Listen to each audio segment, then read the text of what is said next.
So hello everyone, my name is John Albert Lato and my report is about internet addiction disorder.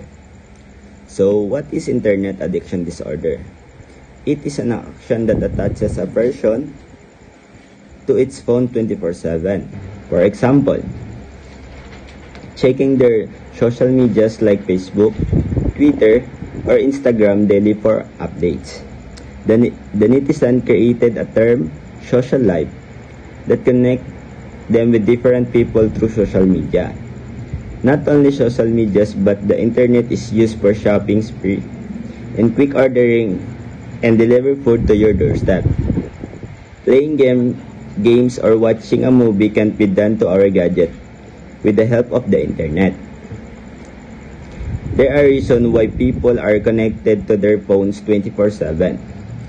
So according to Dr. Ivan Goldberg in 1995, he theorized the internet addiction disorder. He concluded na kapag ang isang tao ay nasobran sa paggamit ng teknolohiya, katulad ng pag-order ng mga gamit at pagkain, ay wala ng oras na makapagpahinga ang mga mata at di na makatulog ng maayos nang dahil nagsasuffer ng internet disorder. So noon pa man sumikat na ang teknolohiya, ay nabuo ang internet na nakakapagtulong sa mga karamihan sa kanilang buhay sa araw-araw. Ngunit ang paggamit nito ng sobra ay nakakaapekto ng lubusan ang mga ating katawan, lalo sa mga utak natin. To put it simply,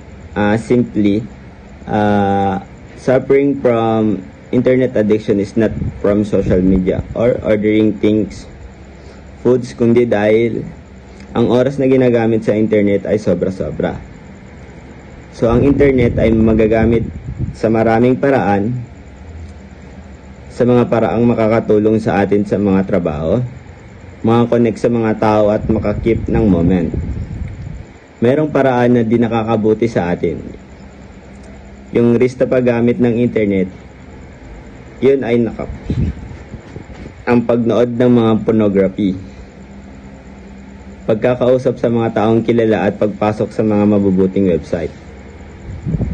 Tulad din ng drug addiction and internet addiction na nagbibigay ng kapansanan sa mga utak na gumagamit ito ng sobra. Tulad din ng drug addiction and internet addiction na nagbibigay kapansanan sa mga utak na gumagamit ito ng sobra.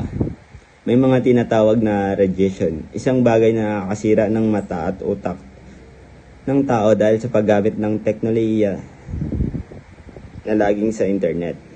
Insomnia, isang aksyon na di nakakatulog ng maayos, dilat ang mga mata kahit gabi.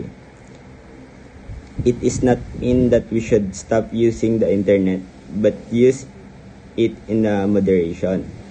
Give your eyes brains, bodies, and break. There should be a schedule of time for when it is right time to go to the internet and time for rest. When there is a situation that encounters malicious website or individuals, ask for help or talk grow up to give you advice or warning not engage in dangerous activities. Learn to create the time frame that nature our minds and bodies. And that's all. Thank you.